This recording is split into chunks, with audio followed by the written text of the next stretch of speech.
Brad Thorn and his coaching team in Queensland have at last signed a 1 year deal to stay at the Reds. There was a bit of doubt as to what was going to happen in his future. I mean, there's still doubt on what's going to happen with Super Rugby going forward. I mean, that's still very much up in the air, but initial reaction is it's a good news thing for Queensland and Aussie Rugby to have one of their top coaches after a pretty successful campaign to sign on for another year. He's had a few years with the Reds, and I generally say, you need that 3 years to really get a grip on how they're going as a coach. I mean, some coaches can possibly make an instant impact, but realistically, when a coach is first appointed, all the players who are at the club are not his players, and sure, a top coach should be able to get those players playing to the best of their ability and to a plan that's going to work best with the players he's got.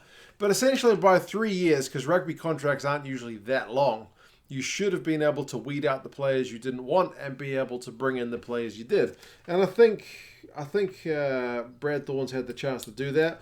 I'll go over some of the names he's brought in and some of the names he's let go. And you can kind of let me know whether you think he's on the right track. But yes, the crux of the matter is it's a 1 year deal for Brad Thorn and apparently, I think, his whole coaching team to stay in Queensland for 1 more year.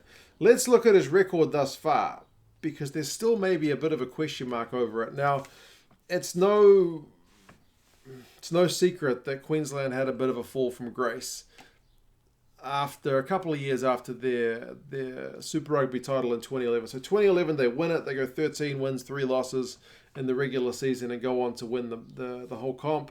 2012, they're still a playoff team, 11 wins and 5 losses. In 2013, still pretty similar stuff. They go 5th with 10 wins and 4 losses. That's when there's 15 teams. So they're still pretty strong. After 2013, they kind of fall off the face of the earth and they become a pretty poor team. Seemingly overnight, they go from 10 wins and 4 losses the previous year to 5 wins and 11 losses in 2014. So they go from 5th to 13th in one season. So yeah, it's definitely a fall from grace. 2015 is no better, 4 wins and 12 losses. Then we go to Super 18, they go 3 wins and 11 losses plus a draw. 2017, they go 4 wins and 11 losses. So they're looking at 13th out of 15, 13th out of 15, 15th out of 18, 14th out of 18. So they're a pretty poor side. They're in the doldrums. Then 2018, Brad Thorn comes along and he's off the back of a successful NRC campaign with, I think it was Queensland Country, if I'm not mistaken. I don't follow the NRC enough, but I know he was having a pretty successful time of it at the NRC level. And his whole thing was to clear out all the guys who he didn't think matched his play style, no matter what salary they're on. The biggest one being Quade Cooper, who essentially sat on both a Queensland and Aussie Rugby deal, which he was getting paid mega bucks, and he was just playing club rugby because he couldn't get a gig with Brad Thorn in that season.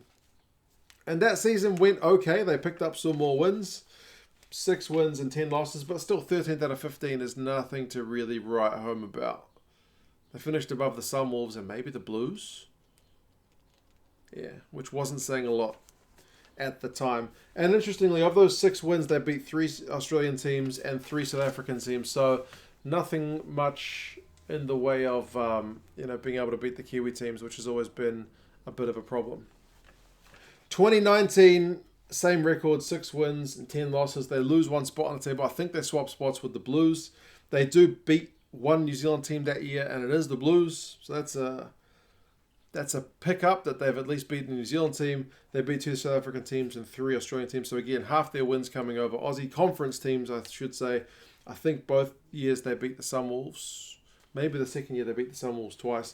In 2018, they got a hiding by the Sunwolves. They gave them a second, like a follow-up. They gave the Sunwolves a bit of a hiding. I think it was like 63-28 in that 2018 year. So it's definitely not all been smooth sailing for Brad Thorn. 2020, kick off the season and they go, ooh, I've got that around the wrong way. That makes things look like he's a lot better than he is. It's definitely not 5 wins and 2 losses. Apologies. It's... Oh, no. 5 wins and 2 losses is the Super Rugby Australia. Goodness me. Getting ahead of myself. 2 wins and 5 losses. Yes, that is correct. That doesn't look that pretty. And they're 10th before lockdown. So this is the partially played 2020 season. However, I think one thing you look at where maybe you're looking at a bit of development in Brad Thorn's players, although these results are not phenomenal.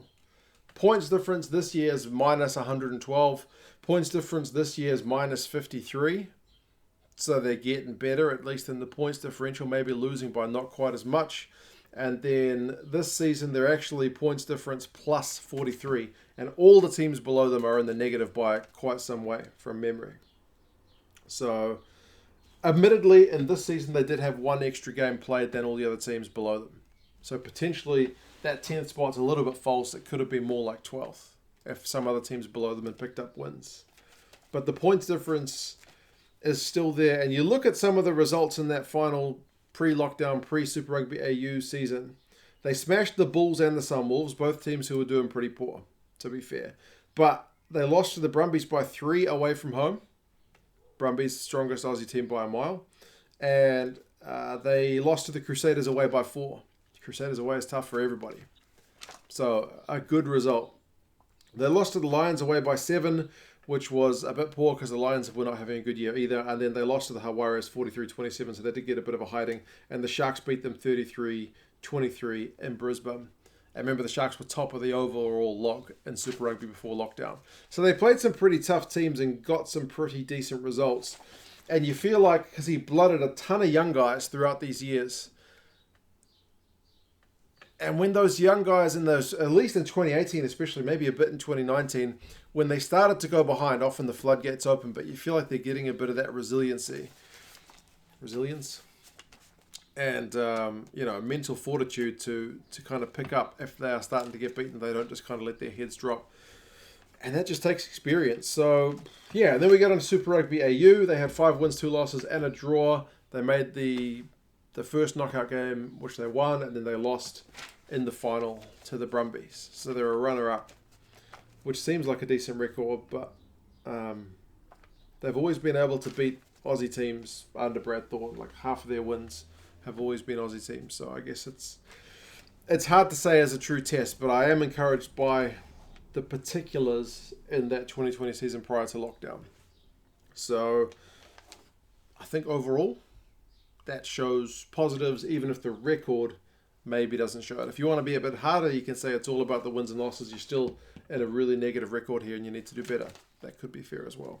Look at some of the guys who he's let go. Samu Karevi left. I don't know if he let go. I think he was like anybody would have wanted to keep him, but Samu wanted to chase some coin, which is fair enough. Higginbotham left, end of his career. Cooper was really not wanted, I believe. Carmichael Hunt, guys who we didn't want, they didn't get to stay. Izzy Parise was a disappointing one that he couldn't retain him. And the fact that he couldn't retain some guys is also seemingly a bit of an issue because you also look at the same with Harry Hawkins and Isaac Rodder.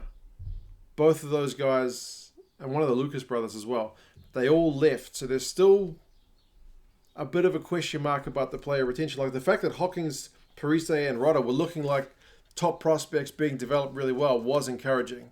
But the fact that they decided that they would rather seek other pastures is maybe a little bit concerning. But then there's a pretty extensive list of guys that have come into the side under his reign. You got Hunter Paisami, who's now a Wallaby. Liam Wright is a Wallaby. Fraser McCrate. Is he a Wallaby? I don't think so yet, but he's there or thereabouts. Angus Scott Young, Harry Wilson, he's a Wallaby. Paenga Mosa, he's a Wallaby. Jock Campbell, he's not quite a Wallaby yet. Tate McDermott's in that Wallaby squad at the moment. He hasn't yet been capped. Filippo Dargunu, he's a Wallaby. Jordan Pataya, he's a Wallaby. A lot of these guys came from Queensland country. So there's a lot of talented young guys who've come through. So again, that I think is encouraging for Aussie Rugby. I guess you want New South Wales and Queensland especially to be strong. Traditional, I guess, areas for breeding rugby players, but yeah. So overall, I find that pretty encouraging. The results, Super Rugby AU is a hard one to judge. It's definitely a positive record. It's the only year they've gone in a positive record. 2020, who knows how it would have panned out, but I'm encouraged with those results as well.